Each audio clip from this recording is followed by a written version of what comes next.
Hello and welcome to Hangar Heroes, where we bring you high-flying technology talk, industry insight, and feel-good stories from inside the areas of aviation and aerospace. We are so happy to welcome you to our first episode of Hangar Heroes, presented by PIA, the Pittsburgh Institute of Aeronautics. We created Hangar Heroes to excite and unite aviation enthusiasts as well as those exploring careers in these industries.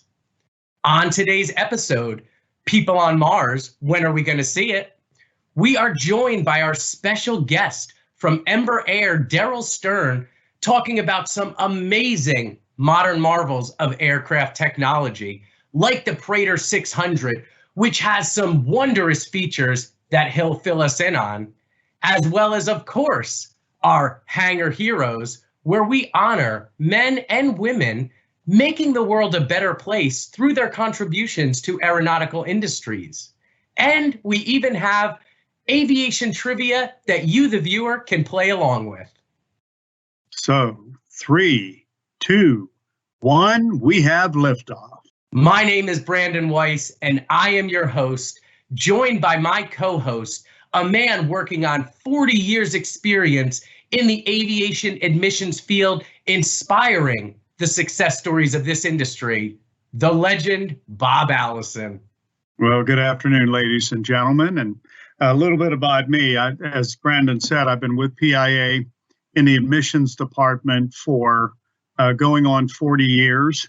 But something about this, I actually got my own son to go to PIA, and also my brother. They both ended up with the airlines. I'll talk about Ryan a little bit later. But let me hand it back to you, Brandon.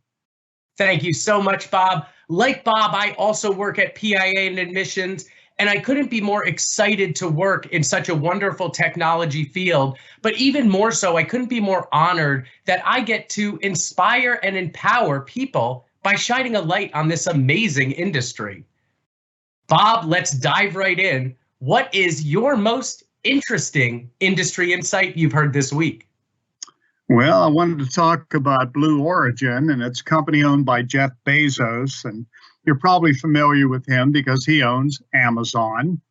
And he has a space division called Blue Origin. And among other things, they are preparing for space tourism. So people in the future, not too distant future, will be going off planet on vacation. And Blue Origin is also getting ready to colonize the moon. Now, we have a graduate, her name's Kate Fulmer, and Kate was first employed with Pratt & Whitney in West Palm Beach, Florida. She did research and development into prototype engines, but now she works for Blue Origin, getting us ready for the next great frontier in space. And that's why you, Kate Fulmer, are a Hangar Hero. Bob, I absolutely agree.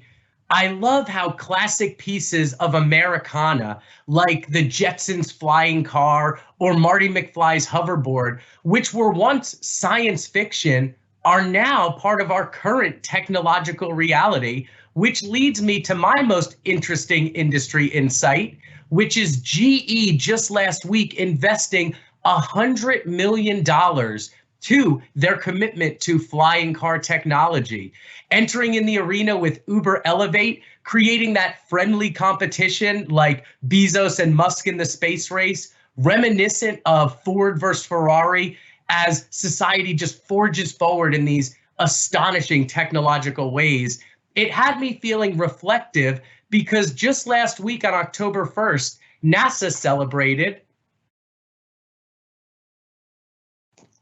their 62nd anniversary, with just this summer having celebrated their 51st anniversary of the moon landing, which got me thinking how far we've come. From 1903 with the first flight of the Wright brothers to 1929 PIA being founded to the moon landing in 1969, flash forward to this summer's SpaceX launch. What an exciting time to be alive and an extra exciting time to be involved in these industries. And I have to do it after mentioning SpaceX summer launch. I have to shout out PIA alum Chris Hoffman for his contributions while working at SpaceX on the Falcon 9 rocket, which was used in this summer's SpaceX launch.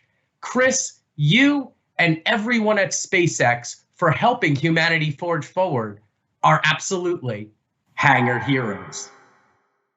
Bob, I gotta do it. A hot button topic launched into the minds of many this summer. People on Mars. When are we going to see it? Well, I'm going to give you my best guesstimation.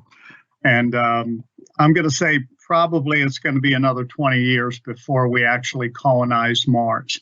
And there are a lot of different reasons. There are a lot of hazards that we have to consider and problems we have to overcome. For example, the atmosphere is 96% carbon monoxide. So you need to be able to maintain an atmosphere so we have air to breathe. And also it has extreme hots and colds. So the atmosphere is a problem. Another thing is radiation. We are going to experience radiation at a much higher level than if we were on planet Earth. So we have to figure out how to protect the astronauts from radiation. And then we've got gravity we have to consider. You're actually going to go through 3 zones of gravity. First, you're going to be on planet Earth and experience full gravity, but then you're going to go into space and you're going to be weightless, and then you're going to Mars, and then that gravitational field is only 36% of what we have on planet Earth. So it does have a problem. We set up a problem here with bone density because your body's always working against that gravitational field, and that helps build up the bones. And without gravity, well, you have a reduction in bone density, and that's also a problem. Another thing is the isolation that people are going to experience because they're going to be traveling 140 miles, 6 to 8 months one way. And so you can have a lot of isolation, and that becomes a cognitive problem for people. And then you got the distance from Earth. I mean, 140 million miles away. You know, you just can't order out for pizza.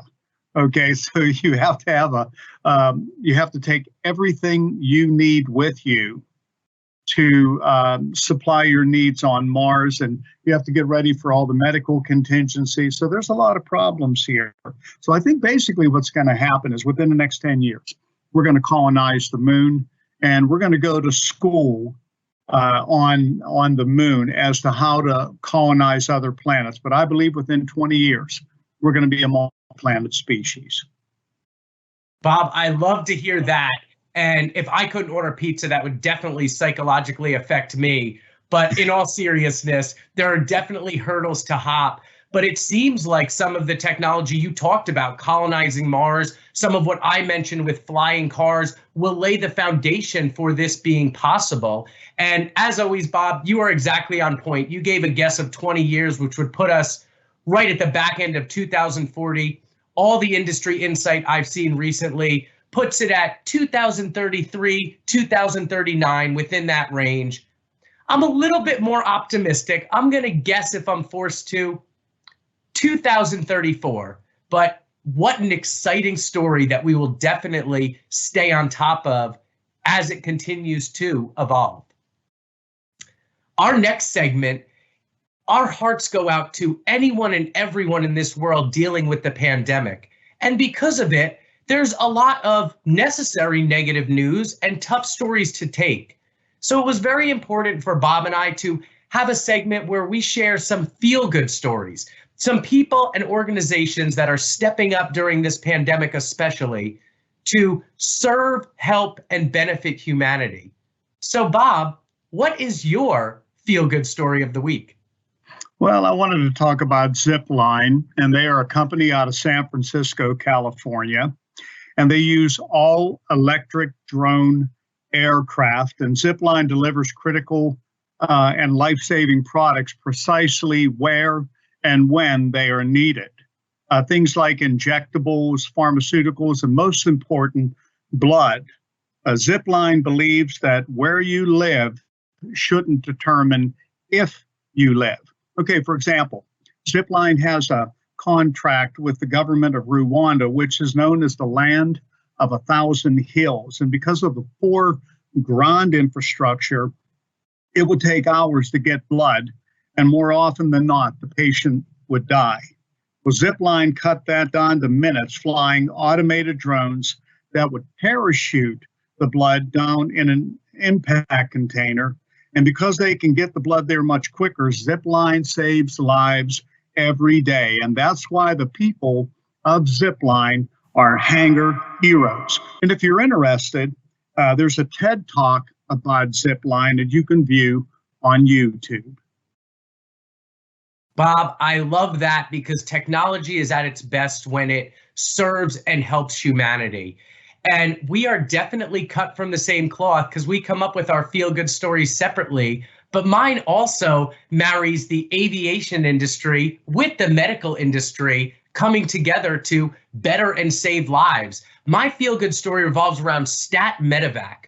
Stat Medevac was the first organization given the privilege of using the Airbus H-135 equipped with Helionics flight deck technology.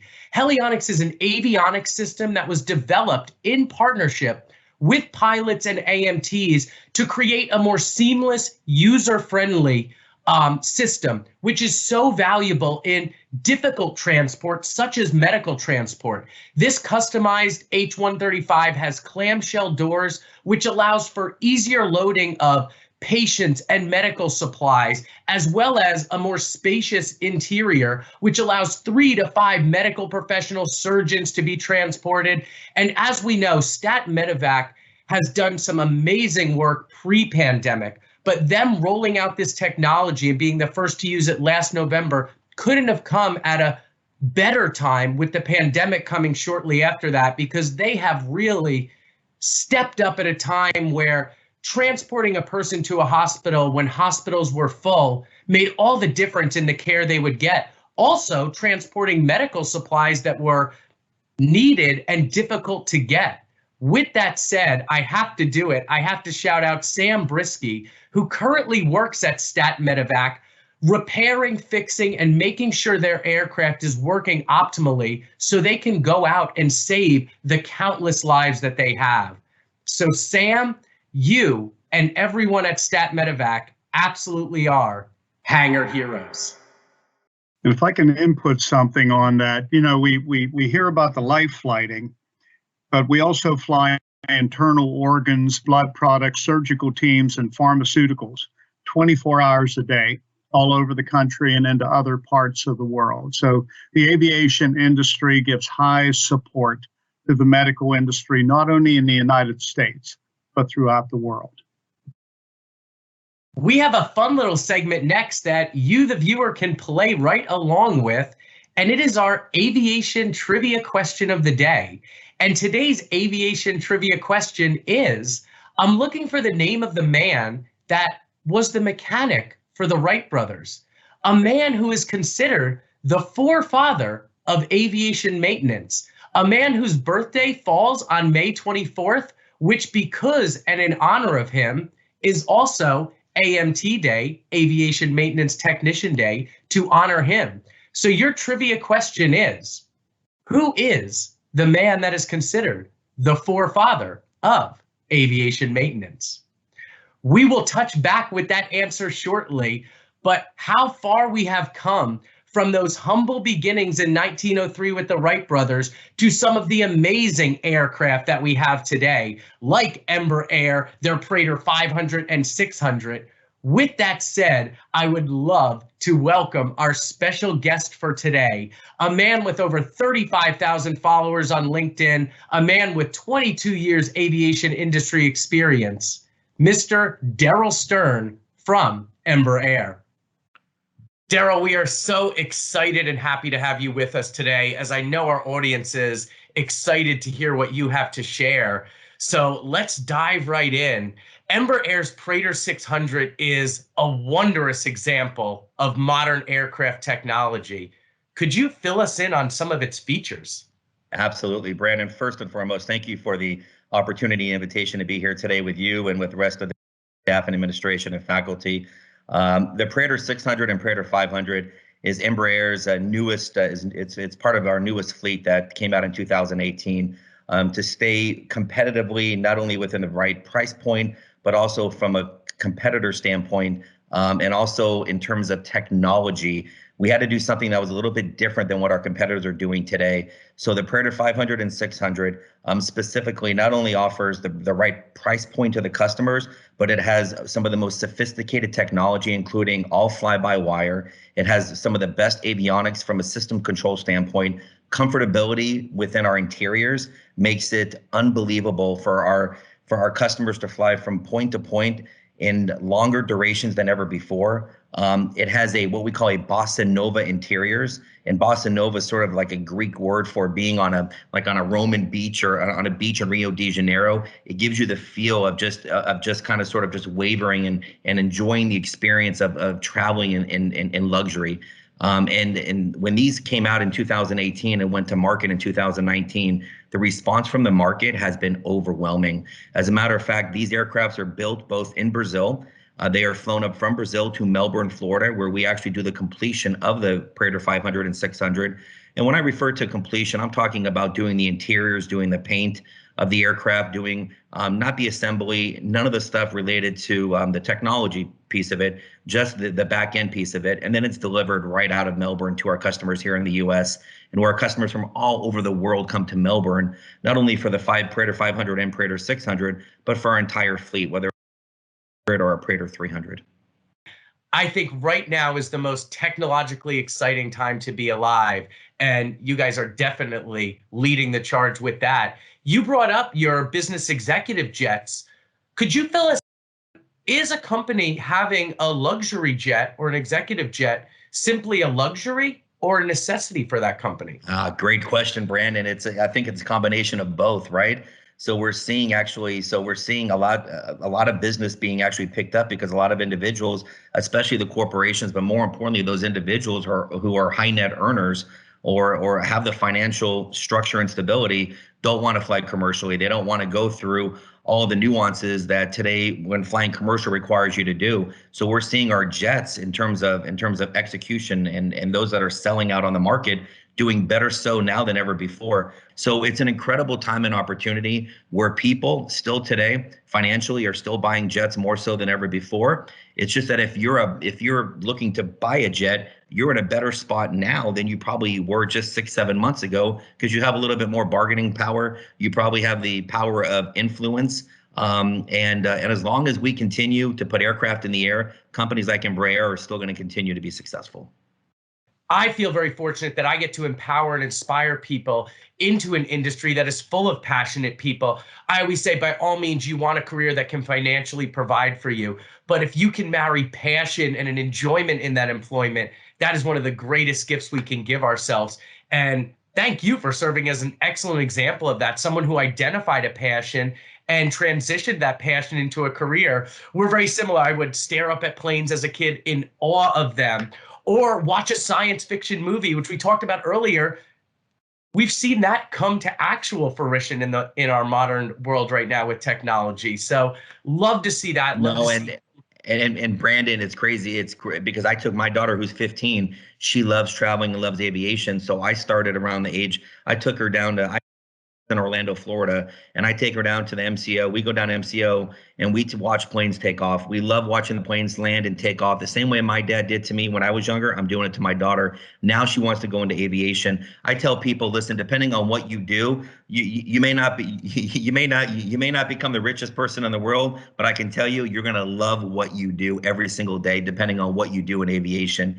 And that's what's so incredible about this field, that there's no 2 days that are ever alike. And supporting not only in my role North America, responsibility in South America, and supporting our partners over in Europe as well. You just never know what this industry brings and what's going to happen. We went through a total, the last 6 months, the airlines were having record-breaking numbers in terms of revenues, passengers, new routes being open, and then we hit the pandemic. But now you're seeing airlines now opening up new routes, opening up their winter schedule, their fall schedule. There's, you've got Southwest Airlines that just added 4 new cities in the last week. You've got these major carriers, and even your low cost carriers adding more routes in more cities. We got a new airline based out of Salt Lake City. That the founder of the company started JetBlue, he started Azul, and he Breeze Airways, and they're going to be coming out in 2021 as well. So this industry is going to rebound better and quicker than ever before. Why have you chosen to collaborate with PIA, the Pittsburgh Institute of Aeronautics, for this show, for hiring our graduates, and for so many endeavors you've done with us in the past? Well, it's real simple. I mean, PIA, the reputation alone in the school around for 75 plus years. The history, the rich culture of the school, the dynamics, the environment, the students, the faculty, the staff, the administration, more importantly, the quality of the student. So I can speak to the quality that we've hired out of PIA, Pittsburgh and Myrtle Beach, to our commercial MROs in Macon, Georgia, Nashville, Tennessee, has been unbelievable. 3 years ago, we started our relationship with the Pittsburgh campus. They said we didn't have a chance to come up to Pittsburgh and get kids out of this, and we went in the wintertime. And here being in Florida, right, never owning one winter jacket, going up there saying you don't have a shot of getting these students down there from Pittsburgh to Nashville. We went in there and we got 10 offers extended, and we got 10 people that came down. So we were very, very successful in our relationship with not only the Pittsburgh campus. When we opened up our Macon, Georgia MRO 2 years ago, we partnered with the Myrtle Beach. We had a lot of competition, with Myrtle Beach being well positioned next to Gulfstream in Savannah, Boeing in Charleston, South Carolina. They too said you didn't have a chance of beating out Gulfstream and Boeing, and we did. And so it's all about the relationships, right? So as an employer, we visit that campus, or we were visiting that campus 3, 4, 5 times a year. It's tough because a lot of these young men and women that come out of school, they want to work for the regional airlines because they want the free travel. And guess what? I think I would want that too. But they forget about the airline. They forget about the OEMs, and and to think about that. If you're working for a regional airline, it's probably our airline. It's our aircraft that you're working on. So the kids coming out of school today have more opportunity than they ever had before. They're getting more money than they ever did before. They're getting more incentives, such as tools and training and certifications and relocation assistance and sign-on bonuses that they never had before. And I fully attribute that to the quality of the student coming out of PIA. So our continuation of our relationship with PIA is going to carry on for years and years to come because of the quality, but more importantly, the relationship that we have built with both the Myrtle Beach and Pittsburgh campus.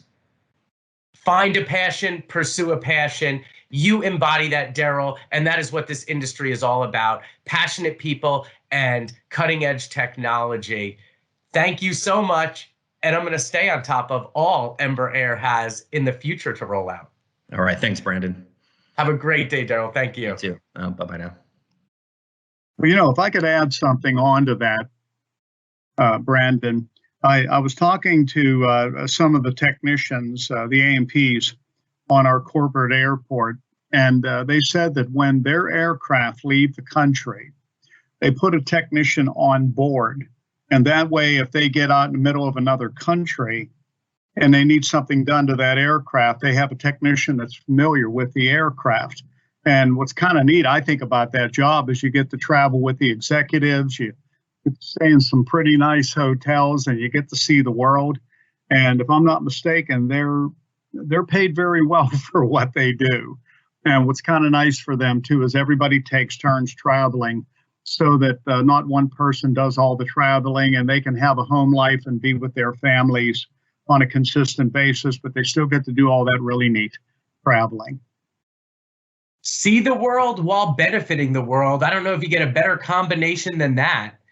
That'll lead us right into our trivia answer, which the question was, who is the forefather of aviation maintenance? Bob, give me a drum roll, please. The correct answer to our trivia question today is Charles Taylor. Charles Taylor is the forefather of aviation maintenance. He had a goal that some would say was unrealistic and impossible, and you either find a way or you find an excuse. And I honor Charles Taylor for building the foundation of the industry that we get to work in and we as humanity get to enjoy today. So Charles Taylor, you truly are the first ever Hangar Hero. We honor you and thank you for your contributions to this amazing industry. And you know, Brandon, Charles Taylor, there's an award that is given each year called the Charles Taylor Master Mechanic Award. And we have PIA grad and director of PIA campus operations, Gary Hoyle, and we want to give him a shout out because Gary Hoyle won that award. And because of that, Gary Hoyle, you are a Hangar Hero. I absolutely agree. Like the Super Bowl trophy is the Vince Lombardi trophy. I couldn't think of a better man than Charles Taylor to name this award after. And I couldn't think of a better man to have won it. We are so happy to honor Gary Hoyle, our director of campus operations. He actually remembers and reminisces coming to PIA as a high school student, where he'd later enroll and graduate, go on to work for United and the U.S. Army before coming back to PIA in 1973, serving various roles within PIA's organization to where he is currently at now. And he was honored with this award for 50 plus years of contributions to the aviation industry. So Gary, we are so happy that you won this award. We believe you deserve it. And we couldn't be more happy to have you be part of our PIA family, inspiring the next generation of potential Charles Taylor Master Mechanic Award winners.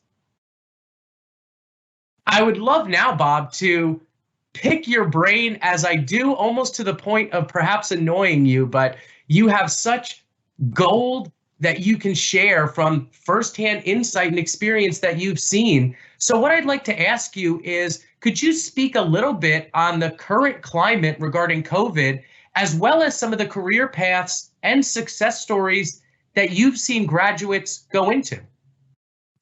Well, okay. I mean, as most people know, the airlines aren't flying as much right now, and they are beginning to sell the middle seat in the aircraft. But because the airlines aren't flying as much, they are leaving a transportation gap out there. You see, there are companies, they still need to move their people and their product to market.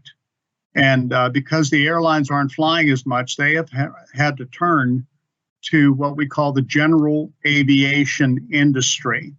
Now, general aviation will be all aircraft flying that are not part of regularly scheduled airline service.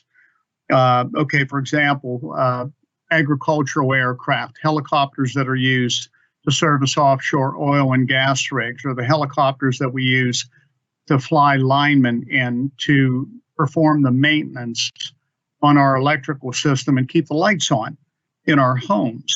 And general aviation is growing all over the world. 75% of our airports are general aviation airports, and there's probably one very close to you.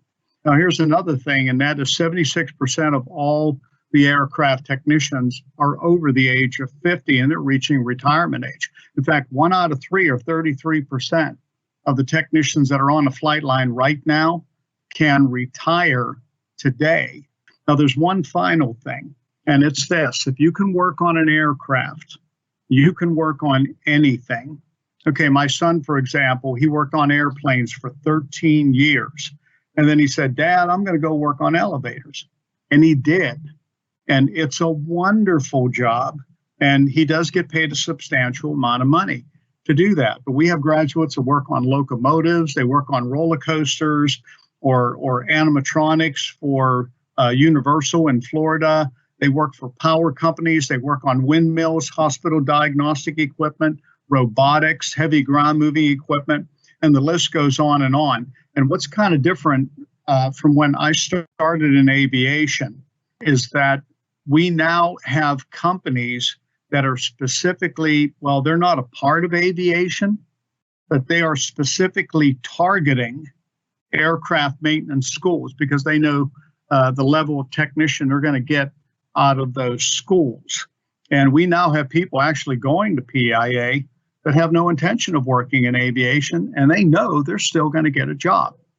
So one of the reasons I got my son into aviation, I encouraged him to do this, is that I knew that regardless of what the economic conditions were, he was going to be employable in those economic conditions. So it's still a great time to get into aviation. And if you're a senior right now, you've got another year of school, and then you put a couple years into PIA, 23, 24, you're going to be coming out with your government certification or license, and you're going to be ready to go to work. And the jobs are going to be there for you. And Bob, I got to do it. Ryan Allison, for your service to Republic and then shifting in a whole different direction and being a living embodiment of how our graduates can work on anything that moves mechanically. You absolutely are a hangar hero. Thank you. The proud papa, absolutely well-deserved, as you should be so proud of all he's accomplished. I always like to have a portion of this show. And Bob, as you mentioned, 76% of the current technicians are over the age of 50 right now, creating a huge need moving forward in the future. So I like to have a portion where we can empower our audience, especially that audience that is considering a career in these fields. And what I want to do with that is twofold. One, I want to direct you to pia.edu, great resource for information. But what you'll also find there is our career readiness quiz, where if you're considering a career in these fields and anything we said sparked a passion in you, you can go on there, take that quiz, and really get some insight to if this career path would be right for you. Another thing I want to bring up that is an empowerment to anyone looking into going into the trades is the Mike Rowe Scholarship. This scholarship and organization was set up to empower trade education, which Mike Rowe and the world absolutely sees the value of. So despite not having a direct aeronautical contribution, because of his commitment to spreading awareness on the value of trade workers, as well as empowering trade workers through his wonderful organization and scholarship, which PIA graduates have won, Mike Rowe, you are a hangar hero. Bob, what I would love to do now is go to you for your final thoughts today. Okay, I would suggest anyone that is getting into aircraft maintenance that you buy into it totally. You give it all that you've got, and the rewards can be very great. First of all, our median income in the United States is over $63,000, not including overtime. And then there are benefits. Most companies provide time off. They provide medical and retirement plans. Some companies give you flight hours so you can become a pilot later on. The airlines, you fly for free. If you work for an airline, you and your family, your parents, they have a companion pass for the person that you are dating. If you have a significant other, you can use that companion pass. They'll fly for free with you. But I'd say probably, Brandon, the best thing about being in aircraft maintenance is that you get paid to play with flying machines. These technicians work with technology that most people are going to see on the Science Channel or read in Popular Mechanics. I mean, you not only touch the past, you touch the present, you touch the future, and you affect the future by what you're doing. And also, in a lot of ways, you can give back to society because we put food on your table, we put clothes on your back, we provide you with power and energy, and we help the medical industry to serve you in a much, much better way. So it's one of those industries that you can feel good about when you're doing it. You get to work with some interesting technology. And to be honest with you, at least that's been the case with my family, the incomes are conducive to a very nice lifestyle, or can be. So, you know, you've got a lot of really good reasons to get into aircraft maintenance. And if you like to work with your hands, or you think you would like to work with your hands, you've got more going here than, you know, perhaps the automotive industry or working on trucks or whatever. Not that there's anything wrong with that. We've actually had graduates that have been hired by dealerships or hired by Caterpillar and so on.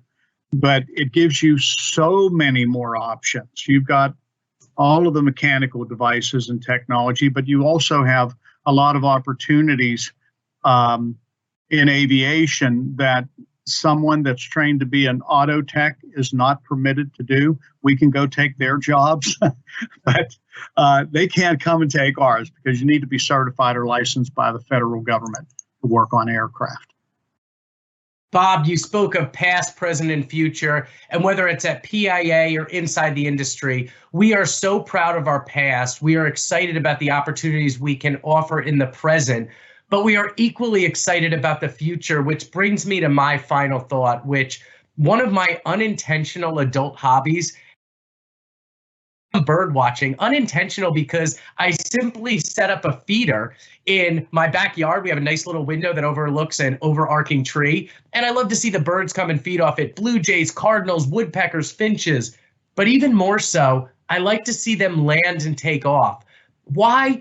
Because it has me feeling connected to the Wright brothers. When they saw a bird in flight and they shared their goal of humans in flight and were met with thoughts of that's impossible and unrealistic. And they forged forward in their goal to get us where we are today. But I'm equally amped for how far we have to go. Just last week, Zero Avia had their first hydrogen-powered flight on their Piper M-class aircraft. Just last week, Amazon committed to be zero emissions within the next 15 years, a lofty, optimistic goal that I absolutely honor their commitment to.